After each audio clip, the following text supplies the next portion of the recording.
gentlemen, to Attack of the Remakes here on Reaction and Review. Tonight, guys, we're checking out a film from 2001. That movie is Planet of the Apes. Now, a little bit of background about me and all things related to Planet of the Apes. In my lifetime, I've seen one Planet of the Apes movie, and that was the original Planet of the Apes with Charlton Heston. And I thought that the movie was amazing. I actually have wanted to watch the sequels. I even bought a box set with all of the original Planet of the Apes movies, and I have not had a chance to watch any of them yet. As for all other Planet of the Apes things, well, I obviously have not seen this, nor have I seen the two recent ones, which I guess are like a prequel spin-off thing. So I'm not really well versed in all things related to Planet of the Apes, because I've only seen one movie out of, I'm not even sure how many there are, in all seriousness. One other thing I can note before I get this movie started is this is the second movie this month I've done directed by Tim Burton. And, just as a little side note, the only movie I've done this month that was good enough for me to keep in my Blu-ray collection was the other film directed by Tim Burton, that being Charlie and the Chocolate Factory. I have no idea if Planet of the Apes is going to join it on my shelf. I really have no earthly clue. I've heard mixed things about this movie. I've heard some people say it's really good. I've heard some people say it completely sucks. I honestly have no earthly clue. It's been so long since I've seen any ads or trailers for it. I couldn't even tell you my own personal thoughts or my own personal feelings going in. I'm just hoping that it's a fun movie, and the only way I'm going to find out if the sucker is any good at all is if I shut up and I push play. And I'm going to do that right now. So, without further ado, it's time to kick back, relax, and check out Planet of the Apes. Okay, I just want to say something right now. This really isn't something big, but it is worth sort of mentioning. I will say that the makeup on our apes looks awesome. It does. It looks fantastic. The actual makeup on the face looks amazing. I will say, though, that the armor that most of these apes are wearing, because it's a bizarre, ultra-bright shade of red, makes it look kind of sort of goofy. And as they were hunting the humans, the apes who were running on all fours and jumping up 30 feet, all of that looked just incredibly goofy and stupid, and it kind of took a whole lot of the, I guess, tension out of the chase. I will say that everything else here looks awesome, and I am curious as to how this is going to differ from the one Planet of the Apes movie I've seen. And so far, at least I can say this much. We are off to a rather promising start. Okay, I have a question. It's kind of a minor question, but I feel like asking it anyway. I commented earlier about the makeup in this movie and how it looks fantastic. That wasn't until I saw the female apes in this movie. You see, the male characters are caked in tons of makeup. And if the character's supposed to be like upright fucking evolved chimp, they look exactly like a chimp. Orangutans look like orangutans, gorillas look like gorillas, and so forth.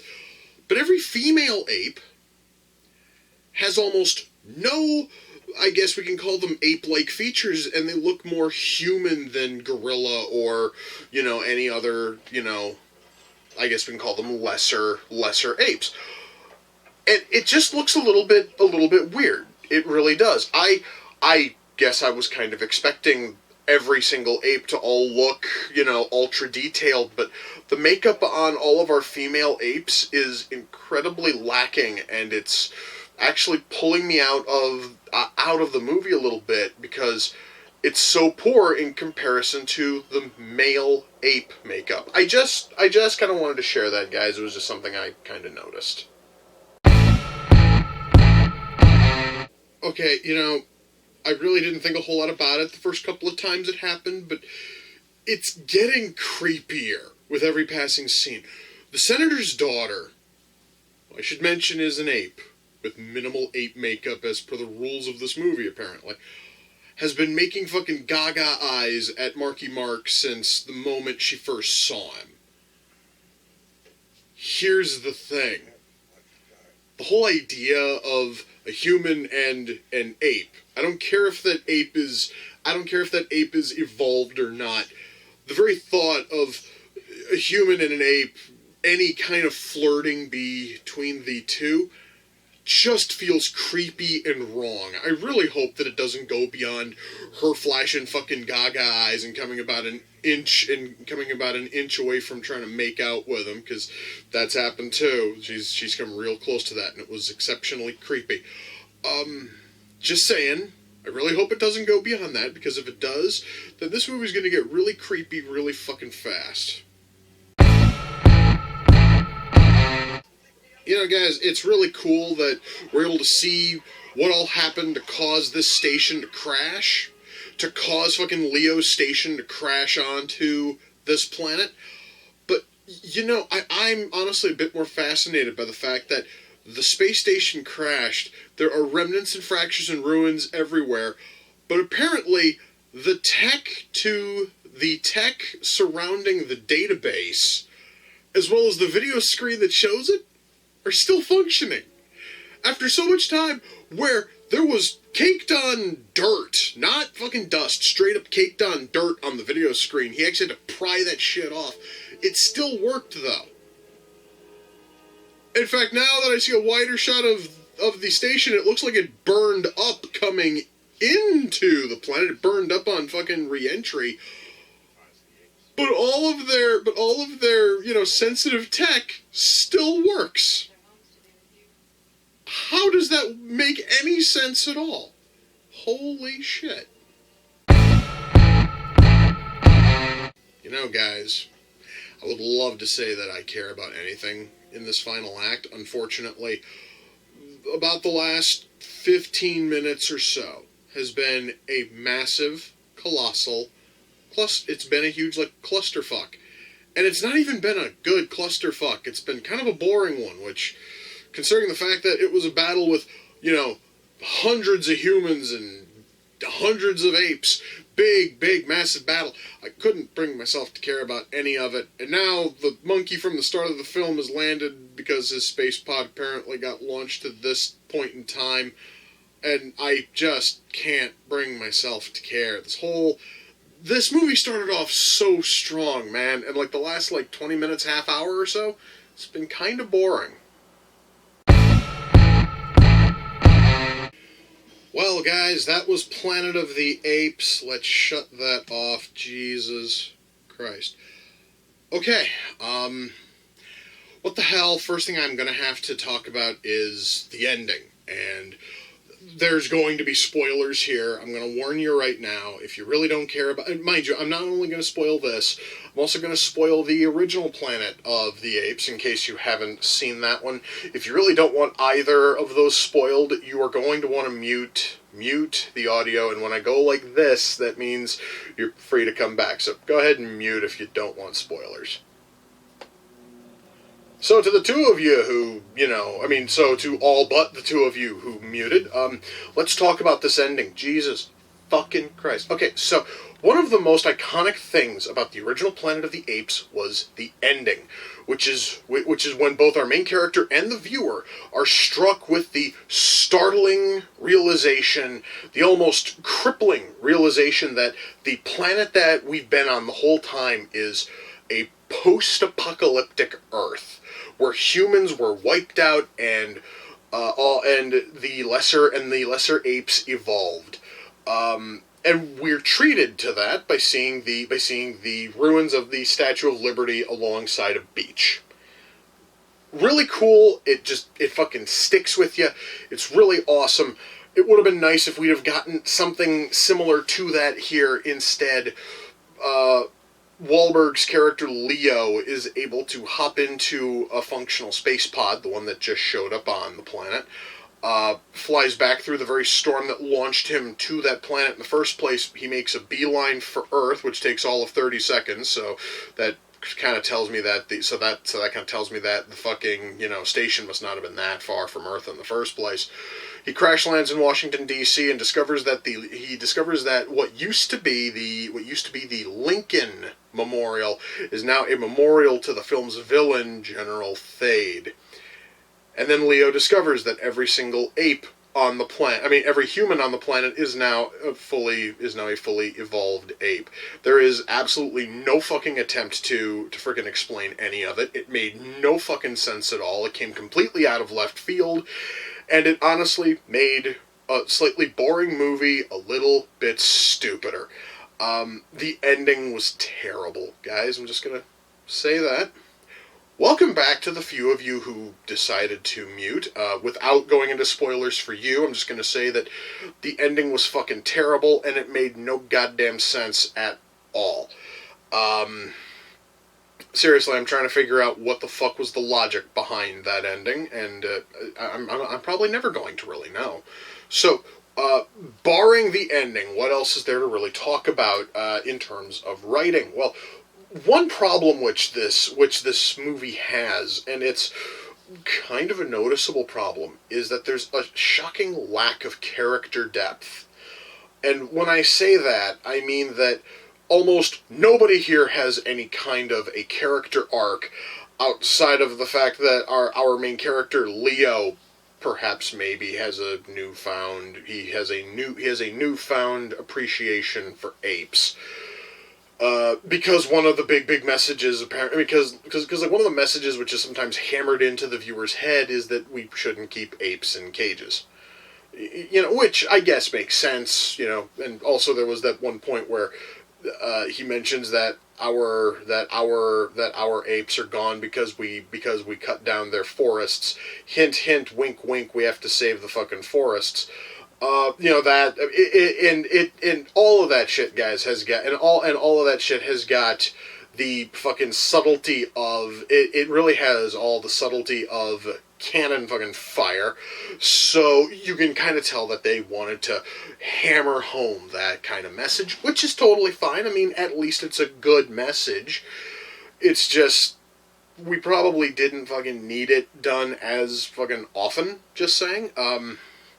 But really, that is it for any kind of character arc. Is Leo apparently thinks that that Leo probably, and there really is no hint at this, but he probably thinks that we should treat our I guess our fucking like animals better. We shouldn't keep them in cages and all that because they hammered that home so often. But no one else has anything. Well, I guess perhaps maybe Giamatti's character Limbo. I should mention the only reason why I know his name is Limbo is because I have the credits paused. I think they maybe mentioned his name all of fucking twice. Limbo learned to treat humans with fucking respect because at the start of the film he's essentially a human fucking trader who sells humans the same way that people on our planet would sell used cars.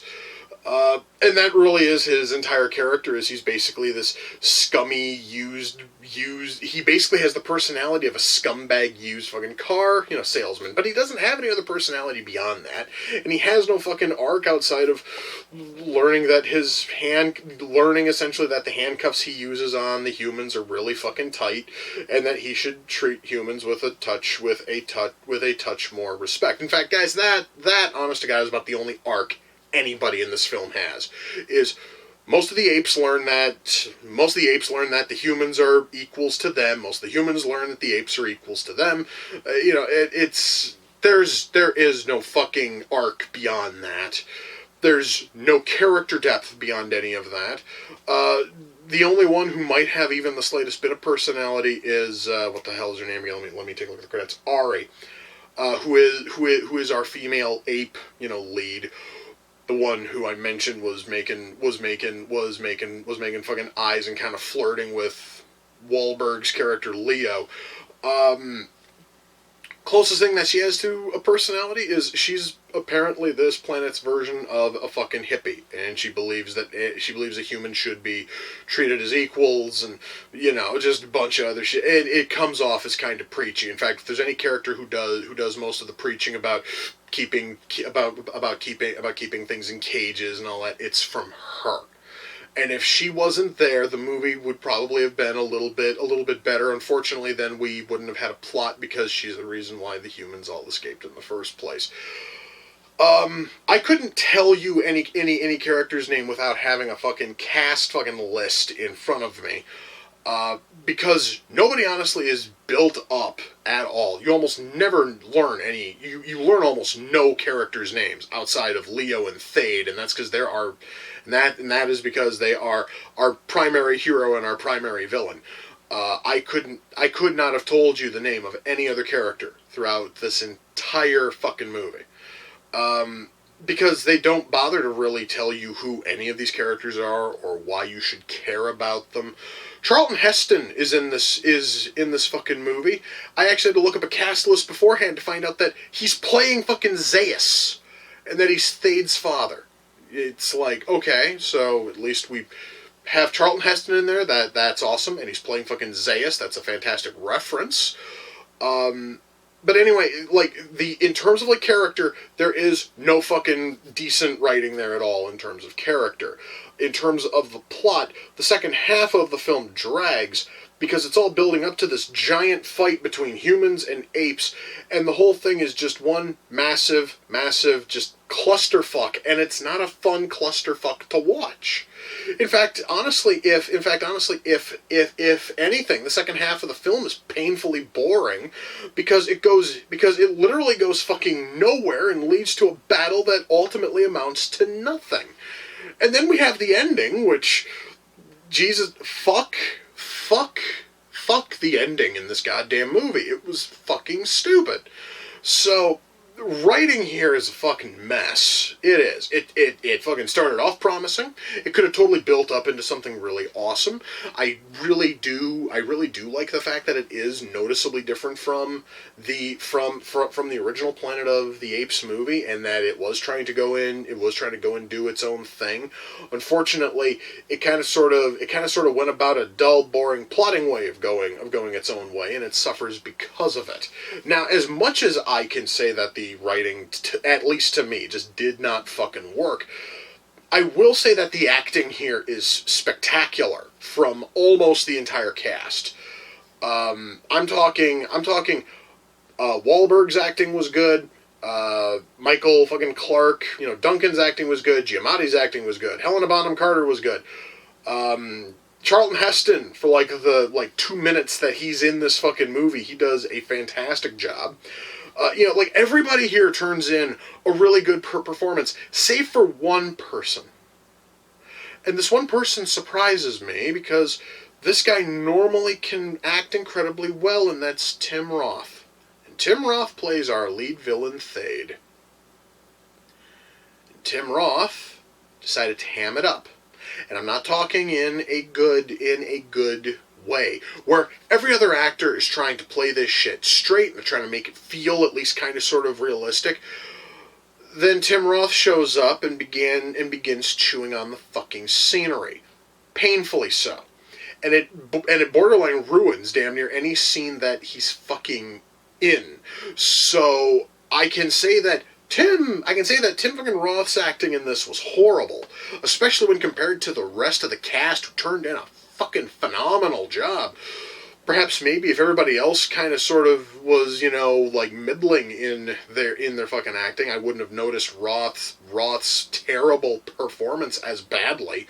Unfortunately, because everybody else was bringing their motherfucking fucking game, the fact that Tim Roth came in and phoned it in and cheesed it up, it stands out, and it stands out badly. And I think that honestly is what makes the second half of this film suffer so much, is because you follow Thade through a whole lot of it. So you have to put up with a whole lot of that bullshit. Going back to writing for a sec, this is kind of a combination of writing and special effects. what the hell? I guess I can first talk about special effects. Special effects in this movie are fucking amazing. But I would not have expected less than fucking awesome when we have Rick Baker doing all of the makeup effects, and Rick Baker is a makeup fucking god, and the CG was being done by Industrial Light and Magic, and they know how to do their fucking shit. So all of that is awesome. My problem is, and besides the whole fact that the female apes have almost no fucking makeup, to speak of, I touched on that. I touched on that earlier. And this might honestly be a little bit of a fault when it comes to Rick Baker. Rick Baker's special effects house is absolutely amazing when it comes to doing like masks and makeup and prosthetics. But they honestly don't like to do shit that's just too fucking plain. And if Rick Baker is given a job, he is going to crank it up to fucking 12, and he's going to just go balls out with it. Which is why there's a noticeable difference in the look of the Gremlins between Gremlins and Gremlins 2. It's because Rick Baker took over on Gremlins 2 and said, I want to do something different. So we had multiple colored Gremlins, different looking Gremlins. Same kind of thing happened here. Is that in the original planet of the Apes, barring things like hair fucking color, the apes all looked to have evolved from the same species of ape. And that kind of makes sense. Here we have tons of different species of apes, and they have all fucking evolved in different fucking ways and all of this other shit. And that was just simply so that way Rick Baker could go fucking balls out, and you could have one character who looks like a fucking chimp. You have all these guys over here who happen to look like fucking like silverbacks. You got these over here who look like this, and over here looks like this. And it's just Rick Baker doing what he does best. Unfortunately, it just seems a little bit weird that every fucking species of ape on this planet evolved in slightly different fucking ways, and that they're able to form a coherent society like this. It just feels a little bit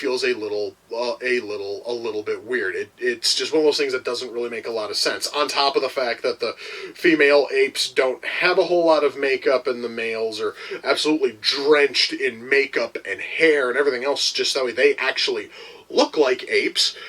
And the females look like something that crawled out of the darkest, deepest, horrendous caverns of motherfucking DeviantArt.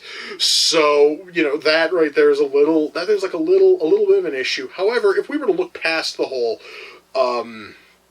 fact that it's like tons of different species of apes who all have like merged into one gigantic society, the makeup effects here, fucking amazing. Okay, they are, and that's because it's Rick Baker doing the makeup effects. And that fucker can make miracles happen. So, we have that going on, and that looks great. One other problem when it comes to acting is the fact that there really is no constant as to how the actors move. Because all the actors who are playing as apes, you would think that they'd all have some kind of like a uniform movement. Gorillas all, for instance, gorillas all move like this, and the chimpanzees all move like this. But no. Instead, regardless of whatever species you've got caked onto your face, everybody was given about 5, maybe 6 different ways of moving, and the fact that none of it actually matches, none of it actually looks like. None of it actually looks like it's from the same species. It just looks a little bit odd, and it looks kind of awkward. But that honestly is trivial and minor and stupid. Going back to special effects once more, special effects here are fucking awesome. That actually is one of the high points in this film is the spectacular makeup effects and the awesome CG. Music here is fine. Our camera work is fine. Our lighting here is usually really good.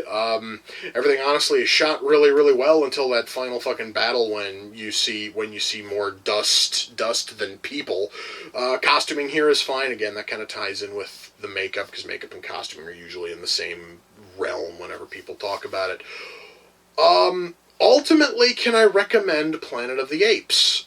If you've never seen the original 1960s film, sure. I mean, because you might actually get a lot more out of it than I did. I'm still completely thrown off by the fact that the ending was that bad. At least to me, the ending was fucking stupid. Straight up lame shit. And that all by itself could have fucking ruined this thing. The fact that I felt that like the last hour kind of sort of was just kind of sort of a slogging drag as the film was trying desperately to figure out what to fucking do. That honestly was sort of a problem that I personally had with it. Now that honestly doesn't mean that everyone else is going to have that feeling. And I know that some people are going to really be into this thing. So, personally me, I could not in any way recommend this thing. Just no. Straight up no. But you still might get a little bit of, you still might enjoy it. So I'd say rent it, or if you can get one of those like 24-hour downloads on like Amazon Instant Video or something, go ahead and get it there. That might cost you all of what, $2, $4, you know. So essentially, rent it, try it, and if you like it, then go right ahead and buy it. I cannot personally just tell you to just run out and buy it. I could totally tell you that about the original Planet of the Apes. Couldn't tell you the same thing about this one. This one to me kind of fell a little bit flat, which is weird because I love a whole lot of Tim Burton's movies, and I normally don't feel this fucking down after watching a Tim Burton movie. Just saying. So yeah, that honestly is about all I can say. Is at best fucking rent it. It personally wasn't my thing, but a whole lot of you guys are probably going to get a whole lot more out of it than I did. Now, Planet of the Apes came off the Amazon wish list, and I'd love to tell you the person who sent it in, but they never messaged me. They never told me shit. I don't know who sent it. So I can't really give them a shout-out, which is kind of a pity. I would love to give them a shout-out. But to the person who sent this in, I say thank you. You are fucking awesome. I have been curious about this movie for a long time. I really wish that it turned out better. But hey, you know, I honestly would not have known if this thing was any good at all if you hadn't sent it in. And for that, once more, I thank you, and I would love to have given you a shout-out, but I don't know who you are, so unfortunately I really can't. You know, I think I am going to go watch the original Planet of the Apes right now. That is sounding like a fantastic idea, because I do have that box set with all of the original Planet of the Apes movies. So, who knows? Perhaps after I watch the first one, I might just throw in the second one. Just say fuck it and just work my way down the franchise. Anyway, guys, with that, we come to the close of another reaction and review. Until next time, ladies and gentlemen, take care. I will see you all in the near future. Peace.